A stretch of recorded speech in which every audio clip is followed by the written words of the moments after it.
vayamos a Hechos 5 del 1, brothers, hasta el 11. Dice la palabra de Dios: pero cierto hombre llamado Ananías, con Zafira su mujer, vendió una heredad y sustrajo del precio, sabiéndolo también su mujer, y trayendo solo una parte, la puso a los pies de los apóstoles. Y dijo Pedro: Ananías, ¿por qué llenó Satanás tu corazón para que mintieses al Espíritu Santo y sustrajeses del precio de la heredad? Reteniéndola, ¿no se te quedaba a ti? Y vendida, ¿no estaba en tu poder? ¿Por qué pusiste esto en tu corazón? No has mentido a los hombres, sino a Dios. Al oír Ananías estas palabras, cayó y expiró. Y vino un gran temor sobre todos los que oyeron. Y levantándose los jóvenes, lo envolvieron y sacándolo, lo sepultaron. Pasado un lapso como de 3 horas, sucedió que entró su mujer, no sabiendo lo que había acontecido. Entonces Pedro le dijo: dime, ¿vendiste en tanto la heredad? Y ella dijo: sí, en tanto. Y Pedro le dijo: ¿por qué conviniste en tentar al Espíritu del Señor? He aquí a la puerta los pies de los que han sepultado a tu marido, y te sacarán a ti. Al instante ella cayó a los pies de él y expiró. Y cuando entraron los jóvenes, la hallaron muerta, y la sacaron y la sepultaron junto a su marido. Y vino gran temor sobre toda la iglesia y sobre todos los que oyeron estas cosas. Esa es la historia con la que comenzamos el año, brothers. ¿Qué historia? Usted recordará que la iglesia estaba naciendo. No hacía mucho tiempo que Jesucristo había resucitado y había ascendido a los cielos. El Espíritu Santo vino, bajó sobre ellos y les empezó a dar señales, maravillas, cosas para ratificar, para comprobar, que verificaban que la iglesia verdaderamente era genuina, era de Dios. Por eso los apóstoles constantemente dice que hacían señales. Los apóstoles estaban siendo ratificados por Dios de que eran verdaderos apóstoles con las señales, de que la iglesia era genuina, de lo que se estaba comenzando era real. Ahora, esta historia que acabamos de leer, yo creo que es una señal más, o algo que nos muestra muy claro que ellos eran tiempos diferentes a los tiempos de ahora. Que no podemos exigir lo que pasó en ellos a que exija ahora. No podemos pedirle a Dios: ay, ¿por qué no sucede lo que sucedió en el libro de Hechos hoy en nuestros tiempos? Porque nos gusta mucho irnos a los milagros y maravillas y sanidades y levantar muertos. Pero aquí está algo que sucedió que no nos gustaría ver en las iglesias el día de hoy. No nos gustaría ver en las iglesias a los mentirosos muriéndose, a los avariciosos cayendo muertos, a los tranzas. No, pues, ¿quién quedaría en la iglesia? No quedarían muchos. Pero recordando lo que había sucedido aquí, en el capítulo anterior, el capítulo 4, nos dijo que la gente de la iglesia era gente generosa, era gente que aflojaba dinero. Dice en el capítulo 4, versículo 32, la multitud de los que habían creído era de un corazón y un alma, y ninguno decía ser suyo propio nada de lo que poseía. Y si seguimos leyendo, dice que la gente vendía para proveer para los demás. No había avaricia, no eran tacaños, no eran con que no, pues ni modo, tú no tienes, yo sí tengo, ahí te las ves como puedes. Y luego la palabra de Dios nos da un ejemplo bien excelente. En el versículo 36 dice de Hechos 4, entonces José, a quien los apóstoles pusieron por sobrenombre Bernabé, que traducido es hijo de consolación, como tenía una heredad, la vendió y trajo el precio y lo puso a los pies de los apóstoles. Nos da un ejemplo de Bernabé. Este hombre que tenía algo, lo vendió y lo trajo para que los apóstoles pudieran usar el dinero para ayudar a quien necesitaba ayuda. Ahí es donde terminó el capítulo 4. Comenzamos con el 5, con otro personaje y su esposa, que lo más probable es que vio a Bernabé y cómo fue alabado Bernabé. ¿Cómo hasta se llamaba José y le cambiaron de José a Bernabé, que significa hijo de consolación. Y posiblemente este hombre, dice en el versículo 1 de Hechos capítulo 5, pero cierto hombre llamado Ananías, con Zafira su mujer, vendió una heredad. Están Ananías y Zafira y ven la alabanza que recibe Bernabé y todos los demás por estar siendo bien dadivosos, bien generosos, por no ser tacaños, por no quedarse, sino por compartir. Y entonces parece ser que ellos quieren tantito esta alabanza. Ellos también quieren ser levantados en alto. Que ya a lo mejor que ya no me digan Ananías, ahora que me cambien el nombre a algo más excelente. Y hacen un plan. Hacen un plan estos dos. Dice que tienen una heredad y la venden. El versículo 2 dice, y sustrajo del precio, sabiéndolo también su mujer. O sea, los dos estaban metidos en esto. La palabra aquí sustrajo, brothers, es una palabra que solo, aparte de aquí en Hechos 2 y 3, aparecen únicamente en otro lado en la Biblia, en Tito 2:10. Y en Tito 2:10 esa palabra significa robar, sustrajo. Y sustrajo, y en Tito dice robar. Es la mismita palabra. Entonces aquí está diciendo que robó de lo mismo de él, porque iba a engañar, iba a mentir. Y la mujer ahí va con él. Ahí es cuando la mujer le debió haber dicho, no, sé honesto. Si no lo quieres dar todo, no lo des todo, pero no digas que lo vamos a dar todo. Aquí es donde la mujer dijo, mejor no des nada si lo vas a dar así, ¿por qué te quieres parar el cuello? Pero no, ella le entró.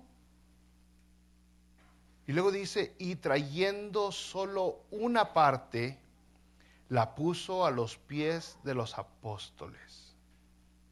Vemos que Ananías esperaba reconocimiento, como le dieron a Bernabé, pero iba a recibir algo muy diferente a lo que esperaba. Muy diferente, bros. Muy diferente. Versículo 3. Y dijo Pedro, Ananías, ¿por qué llenó Satanás tu corazón para que mintieses al Espíritu Santo y sustrajeses del precio de la heredad?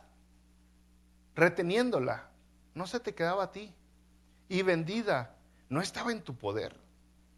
¿Por qué pusiste esto en tu corazón? Y aquí Pedro como que dice, pues, ¿qué? ¿Por qué lo hiciste, Ananías? No tiene lógica. Era tuya, no la tenías que dar. Si la tienes y no la quieres dar, no la des. Y si la vendes, es tu dinero, no lo tienes que dar. Tú haces con él lo que él quiere. Pero quisiste mentir, quisiste traer el billete, decir, esto es todo lo que me dieron y yo se lo voy a regalar a la iglesia. Entonces otra vez esperaba ser aceptado y fue rechazado. Esperaba ser alabado Ananías y fue avergonzado. Esperaba, no sé, un hombre, un renombre y recibió lo opuesto. En lugar de ser el héroe de la película, terminó siendo el villano.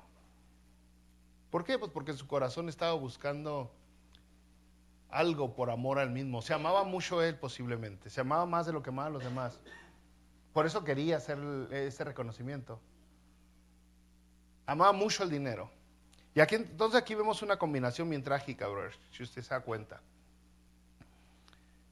Una combinación bien trágica. Usted ve aquí avaricia o amor al dinero y usted ve orgullo o las ganas de ser alabado. Y cuando usted mezcla el orgullo más avaricia, resultado igual a mentiras, engaño. Y el resultado pues nunca es bueno. Las personas que son así muchas veces terminan solas. Terminan teniendo dificultades para tener amistades. Pero atrás de todo esto, usted se fija que Pedro le dice una cosa, le dice, ¿por qué llenó Satanás tu corazón? Y aquí entró el chamuco a la foto, ¿no? Este chamuco donde sea está. ¿Por qué llenó Satanás tu corazón? Le dijo Pedro. Y oiga, y Pedro sabía eso de Satanás, porque cuando Jesucristo le estaba diciendo que iba a morir, iba a ser crucificado, Pedro le dijo a Jesucristo, hoy no, no, Señor, que no te sucede. Y lo intentó detener Pedro a Jesucristo de que fuera asesinado. Y Jesucristo le contesta en Marcos 8 a Pedro, le dice, aléjate de mí, Satanás. Tú no piensas en las cosas de Dios, sino en las de los hombres. El chamuquín se mete. Y es que el que puede usar nuestros anhelos, nuestros deseos, nuestros arranques emocionales en contra de nosotros es el chamuco. Es el que sabe, ¿no? Sabe cómo somos y puede usar eso en contra de usted. Y usted lo entiende fácil porque cuando usted conoce a una persona y usted la quiere convencer a esa persona que haga eso, sabe cómo llegarle a la persona. Sabe cómo llegarle. No sé, tal vez le dije, le dice usted a la persona, ahí te traje unos chocolatitos. Ándale, te los comes y me arreglas la puerta que está quebrada. Ya sabe más o menos cómo llegarle a la persona, ¿no? Y el chamuco sabe mucho de nosotros. Sabe mucho. Conoce nuestras debilidades, nuestras flaquezas, nuestros anhelos, nuestros deseos, nuestros gustos, nuestros quieros. Conoce muchas cosas de nosotros. Entonces, no tiene un conocimiento infinito, pero sí sabe mucho de nosotros. Entonces sabe cómo llegarnos. Sabe cómo llegarnos. Y el chamuco, cuando usted lo empieza a ver en la Biblia, se da cuenta que ha estado atrás de muchas decisiones que han tomado los seres humanos. Por ejemplo, en Primera de Crónicas nos cuenta cuando David fue movido a contar cuántos soldados tenía. Y en el capítulo 21, versículo 1, dice así, Satanás conspiró contra Israel e indujo a David a hacer un censo del pueblo. El chamuco quería meter en problemas a David y lo metió en problemas. Usted se recordará con Job, otra vez, apenas el jueves antepasado, vimos la historia de Job. El chamuco se metió ahí, yo quiero que caiga y el chamuco estaba metido ahí. Con Jesucristo, la palabra de Dios nos habla en Mateo 4, por ejemplo, la tentación de Jesucristo. Ya está el chamuco intentando hacer que caiga a Jesucristo, ¿no? Pero no es él el culpable. Somos nosotros que en lugar de huir del chamuco, huir de nuestras debilidades, corremos hacia ellas. Corremos hacia ellas. Es más, es tanto así que cuando Jesucristo dio la parábola del sembrador, dijo que muchos iban a caer a medio camino, muchos no iban a crecer. Por esa misma razón, por el chamuco. Fíjese, en Marcos capítulo 4, versículo 15, dijo Jesucristo cuando explica la parábola del sembrador, algunos son como los sembrados junto al camino, donde se siembra la palabra. Tan pronto como la oyen, viene Satanás y les quita la palabra sembrada en ellos. ¿Se fijó? El chamuquín está en todos lados. Y nosotros todos acá creyendo que no, está metido en todos lados. Cuando Judas traicionó al Señor Jesucristo, el chamuquín estaba atrás de Judas. Fue el que lo motivó, el que lo impulsó, el chamuco fue el que usó la avaricia que tenía Judas para que Judas tuviera el atrevimiento de traicionar a su amigo Jesucristo. Lucas 22:3 dice, entonces entró Satanás en Judas, uno de los 12, al que llamaban Iscariote. Aguas, aguas. Porque el chamuquín, brother, manipula, influye. ¿Qué manipula? Los sentimientos, las emociones. Tenemos que tener mucho cuidado. Entonces estamos hablando de Ananías. Y Pedro le dice, ¿por qué permitiste que el chamuco entrara en tu corazón? ¿Por qué? Tranquilo, tienes que poder ver. Tienes que darte cuenta cuando algo está mal. Dice Pedro le dice a Ananías, ¿por qué llenó Satanás tu corazón para que mintieses al Espíritu Santo y sustrajeses del precio de la heredad? Y el versículo 4 dice, ¿por qué pusiste esto en tu corazón? No has mentido a los hombres, sino a Dios. Pero aquí cuando vemos la historia de Ananías, una historia así medio rara, vemos que Ananías era motivado. Fue motivado a hacer algo, a mentir, a vender lo que tenía y luego sacar un precio, un dinero de eso y luego decirle a la iglesia, en esto les estoy dando todo lo que vendí, esa heredad, todo aquí está, porque la motivación era la alabanza y la motivación para sacar el dinero era la avaricia. Buscaba ser alabado, buscaba un pedestal, buscaba que le dieran likes, buscaba ser amado por la gente, pero a la misma vez era avaro. Avaro. Y con esa motivación hizo lo que hizo. Pero dice la palabra de Dios, no se engañó él solo. Es más, no engañó ni siquiera a la iglesia, no le mintió a la iglesia. Aquí dice, mentiste a Dios. Uy, así dice, iré, no has mentido a los hombres, sino a Dios. Ahora déjeme leer cuál es el problema del asunto. Déjeme leer, mire, cuando usted le miente a sus hijos, hay cierto grado de ciertas consecuencias. No muy grandes, pero hay. Cuando usted le miente a su esposa o a su esposo, hay consecuencias. Estamos hablando de cuando lo descubre, ¿no? Hay consecuencias, ya más grandes que cuando les mintió a sus hijos. Cuando usted le miente a su patrón del trabajo, hay consecuencias más grandes.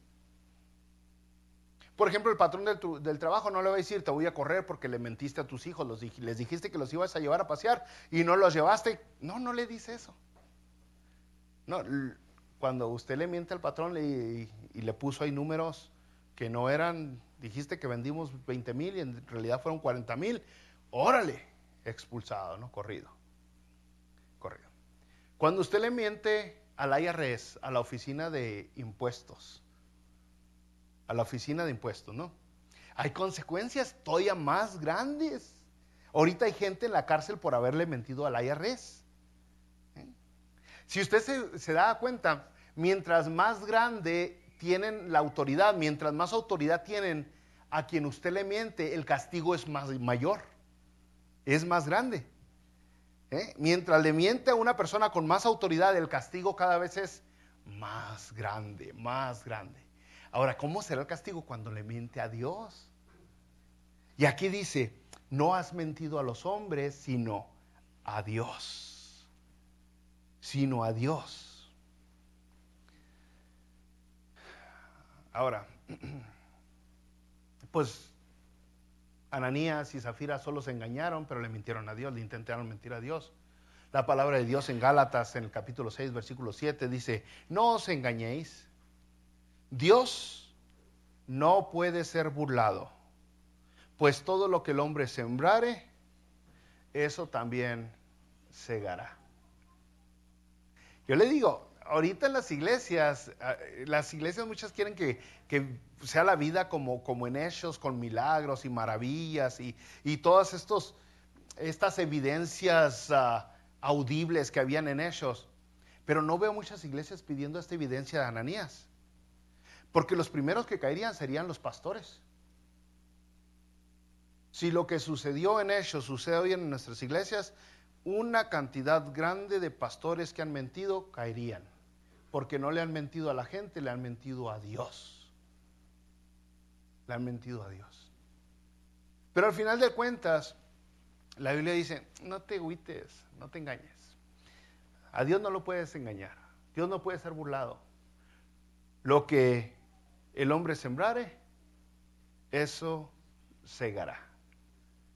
O sea, aunque ahorita nosotros no vemos las evidencias de que están cayendo allá y ahora cayó el Joel Osteen y ahora cayó el otro, aunque no vemos ese tipo de cosas el día de hoy, eventualmente cada quien va a recoger lo que sembró. De eso no hay duda. De eso no hay duda. Usted y yo puede ser que veamos a algunas personas enriquecerse del cristianismo, por ejemplo, o enriquecerse de hacer alguna tranza por ahí, de robarle a sus clientes o de vender algo ilegal. Y los ve que traen buenos carros, buenas casas, buenas ropas, viajes. Y a lo mejor usted dice, pero ¿por qué? Si yo vivo mi vida justa y recta, ¿por qué a mí no me va así de bien? Si yo me tengo que matar, levantar todos los días temprano para ir a quebrarme la espalda y todavía sigo con escaseces y todavía sigo apenas un día tras otro día viviendo y estos que son bien corruptos les está viendo re bien. Dios es justo, brothers. No te engañes. Todo lo que el hombre siembre eventualmente va a levantar. Dios recompensa a cada uno. A cada persona recompensa. Entonces, Ananías en estos momentos tuvo castigo inmediato, así. ¿Por qué? Pues podemos nomás medio filosofiar por qué Ananías recibió un castigo inmediato, porque no nos explica la palabra más al respecto.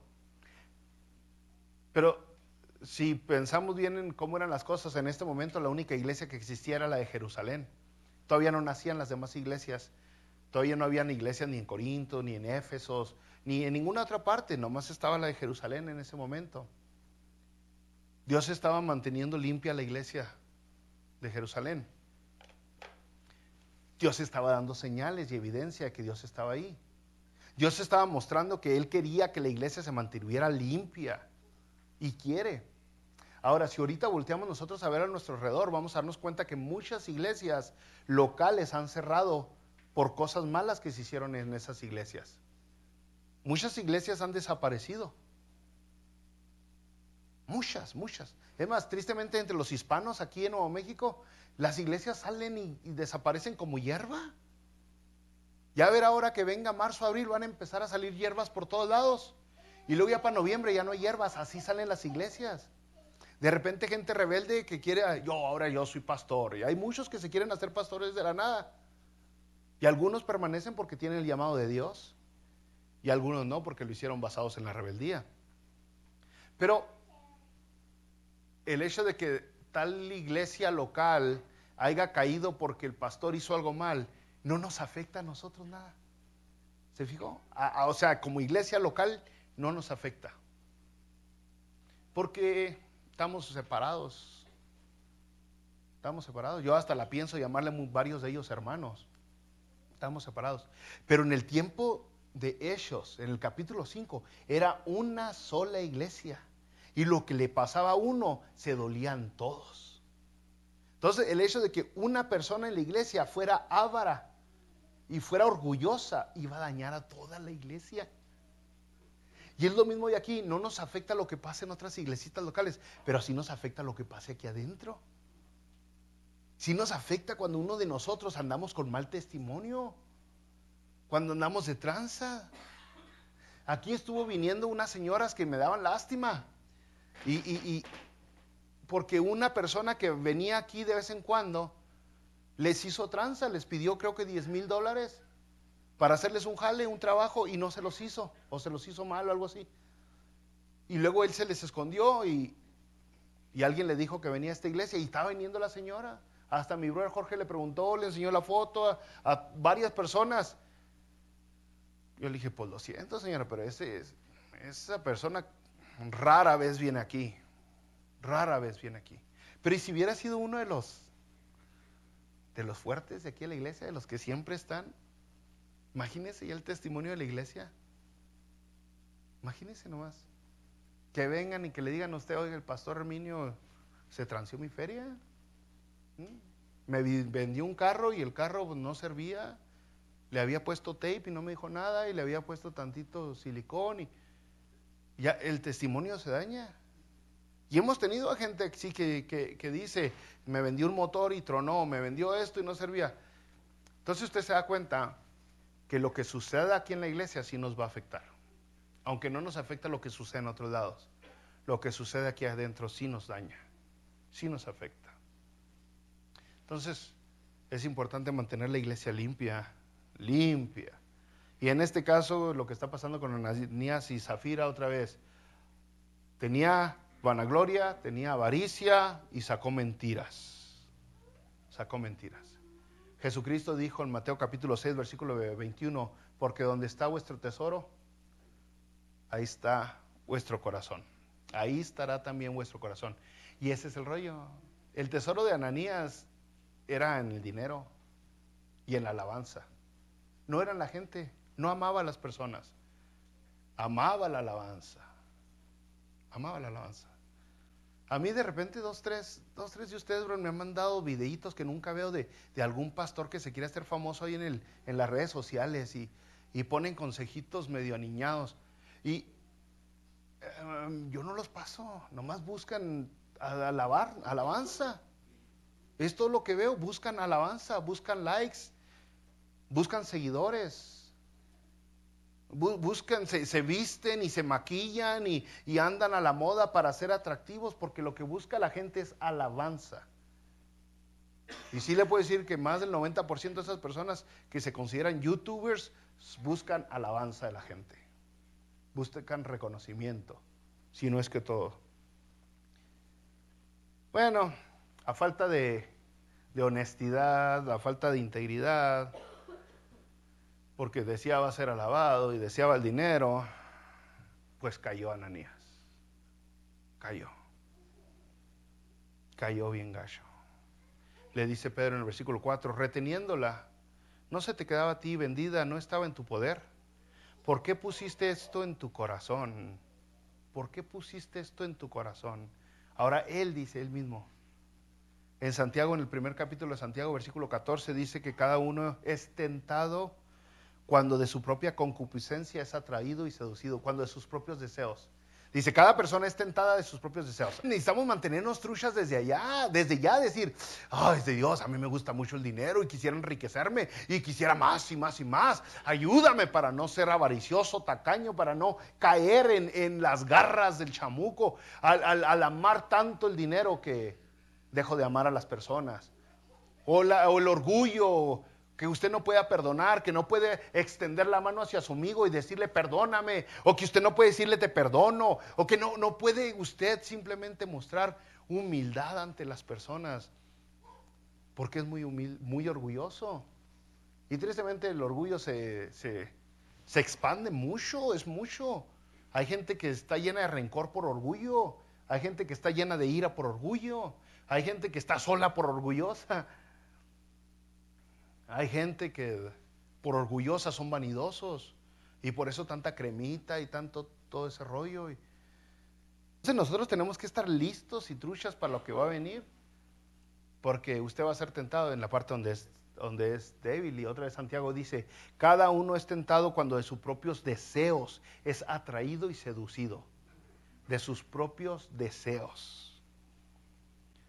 Entonces tenemos que tener cuidado, porque a veces hacemos cosas que nos lastiman, cosas que nos afectan. A veces tenemos un comportamiento autodestructor y no nos damos cuenta, porque somos cegados por los deseos, por la avaricia, o por el orgullo, o por la vanidad, o por X cosas, somos cegados. Y entonces no podemos ver lo que va a venir de este comportamiento que estamos teniendo. En Proverbios capítulo 4, versículo 19, la Biblia dice, el camino de los impíos es como la oscuridad. No saben que tropiezan. Se fija, dice, el camino de los impíos es como la oscuridad. No saben en qué tropiezan. Y caen. Primero dijo Pedro, le han mentido al Espíritu Santo. Y luego dice Pedro, le han mentido a Dios. Y luego después le dice a Zafira lo mismo del Espíritu Santo, el Espíritu de Dios. Mire, si el Espíritu Santo nomás es una fuerza impersonal, como dicen unas sectas por ahí, usted no le puede mentir. Si el Espíritu no es Dios, no lo puede mentir. Pero aquí claramente dice, le has mentido al Espíritu Santo, le has mentido a Dios. Usted no le puede mentir a algo que no es personal. Usted no le puede mentir a esa silla. Usted no le puede mentir a la electricidad. Esas son fuerzas impersonales. pero el Espíritu Santo sí. Y como se le mintió a él, dice que expiró. Ahora, expiró significa morir, tomar su último aliento, es lo que significa expirar. Aquí es donde algunas personas dicen, bueno, lo mató Dios, lo mató Pedro, le dieron un pedrón por la espalda, aquí sucedió. Lo único que la Biblia nos dice es que expiró. Y entonces algunos brothers hoy empiezan a decir, bueno, es que con la emoción le dio un paro cardíaco a Pedro, y empiezan a sacar cositas así, ¿no? Como que Dios no va a matar a nadie así intencionalmente. Pero, brothers, el único que le da la vida es Dios. Y el único que se la quita es Dios. Es importante entender eso. Usted y yo tenemos una fecha caducidad y esa fecha nos la puso Dios. Y así como Dios en este momento le quitó la vida a Ananías y luego a Zafira, nos damos cuenta que más adelante, creo que por el capítulo 12, le quita Dios la vida a Herodes. En el capítulo 12, dice que es comido por gusanos, porque no le dio la alabanza a Dios.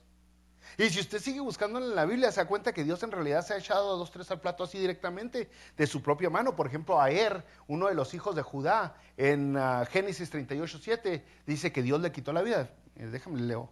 Génesis 38:7. Y el primogénito de Judá, fue malo ante los ojos de Jehová y le quitó Jehová la vida. Y luego están los hijos de Aarón. Los hijos de Aarón le ofrecieron ofrenda, fuego extraño a Dios, que se llamaban Nadab y Abiú. Y dice la palabra de Dios que salió fuego de delante de Jehová y los quemó y murieron delante de Jehová. Esto sucedió en Levíticos 10, del 1 al 3. Y luego se acuerdan del diluvio. ¿Cuántos murieron por el diluvio? Todos. ¿Se acuerdan de Sodoma y Gomorra?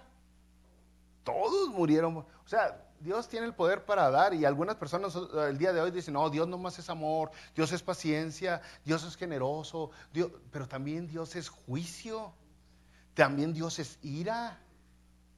Hay que recordar eso. Dios no le va a dar a usted nada de lo que no le toque. Si usted no la debe con Dios, no teme con Dios. De esa manera estamos hablando de un castigo. Dios le va a dar lo que usted ha sembrado. Usted no lo va a engañar. Dios no va a ser injusto con usted. Dios siempre da y nos da de más. La palabra de Dios dice que Él hace salir el sol sobre justos e injustos. Hace que llueva sobre buenos y malos. Dios da mucho. Pero aquí en la iglesia, volviendo a la cita, dice que vino gran temor sobre toda la iglesia y todos los que oyeron estas cosas. Al final, pues fue una advertencia de que nos debemos de cuidar. Yo no sé en qué estaban pensando Ananías y Zafira, brother, porque, mire, ellos ya habían visto los milagros de Dios, que Dios estaba haciendo desde el día de Pentecostés en el capítulo 2 de Hechos. Milagro, tan milagros, sanidades, y muertos levantándose y cosas maravillosas. Ya están viendo, y luego se les ocurre ir a mentirle a Dios. Si ya Dios les mostró el poder que tiene, ¿por qué la gente es así? ¿Por qué todavía quieren probar a Dios? ¿Por qué todavía quieren calar a Dios? Y sabe que después vamos a ver a Simón y después vemos otros personajes que entran a la iglesia que entran con esta misma mentalidad. Y a la que concluimos es que la iglesia no es perfecta. La iglesia no es perfecta, brothers. El que es perfecto es Jesucristo. Nosotros no somos perfectos. Como la iglesia está formada de personas y como ninguna de las personas es perfecta, la iglesia no es perfecta. Pero sí nos da Dios cosas para ir mejorando cada vez más, como su Espíritu Santo, como su palabra, como hermanos para que nos aconsejen, que nos guíen uno a otro. Sí nos da Dios las herramientas necesarias para nosotros seguir avanzando hacia la perfección. El día de hoy usted podría voltear a alguna iglesia y esperar que sean perfectos, y no hay. Algunos se salen de a tiro, algunos sí se pasan de imperfección. Pero si usted voltea a su alrededor y empieza a ver a las personas que conoce. Y empieza con las personas que conoce más, de más años atrás. Le estoy muy seguro que usted no va a encontrar a ninguno de ellos perfecto. Va a voltear a ver a esas personas y va a decir, no, pues este la ha regado aquí, y este es muy allá, y este le falta acá. Con cada uno, y mientras más conoce al ser humano, más imperfecciones le va a encontrar. Más imperfecciones le va a encontrar. El problema que tenemos en la iglesia es cuando estamos contentos con las imperfecciones, cuando ya no queremos mejorar, cuando ya no queremos cambiar, cuando nos justificamos como cualquier otro ser humano y decimos, así soy y qué, así Dios me hizo. Ese es el tope donde Dios no está feliz. Ahí es la conformidad que no debemos de buscar. Nosotros debemos siempre buscar ser mejores. Y cuando usted va a la palabra de Dios, en distintos y en muchos pasajes de la Biblia nos dice que nosotros tenemos que tirar a ser perfectos, a la estatura de un varón, perfectos, constantemente. Entonces, aunque la iglesia hoy no es perfecta, hacia allá le está tirando a la iglesia, hacia la perfección. Así que usted busca una iglesia perfecta, no la va a hallar, no la va a encontrar. Hay iglesias mundanas, de esas se tiene que alejar. Hay iglesias legalistas, de esas tiene que correr. Pero perfecta, no hay. No hay una iglesia perfecta. Ahora, si nosotros tenemos algún pecadito por ahí guardado, si ahí estamos escondiéndole a Dios cosas, si no nos hemos atrevido a decirle a Dios, sabes que ya no quiero hacer esto, si no le hemos cortado con lo que estamos haciendo, usted entiende que no está engañando a Dios. Aquí a lo mejor a varios de nosotros sí nos engañamos. Es bien fácil engañar a los seres humanos. Bien fácil. Pero a Dios no lo podemos engañar. No hay manera. Dios sabe lo que hizo anoche, lo que hizo durante la noche, lo que hizo esta madrugada, lo que hizo... Dios sabe todo. No hay nada oculto ante los ojos de Dios. Pero no nomás Dios sabe lo que hizo, Dios sabe lo que pensó, lo que meditó. Dios sabe todas las cosas. Así que es por eso que es importante que ahora que comenzamos el año podamos venir delante de Dios y le digamos, ¿sabes qué, Dios? Yo quiero ser mejor.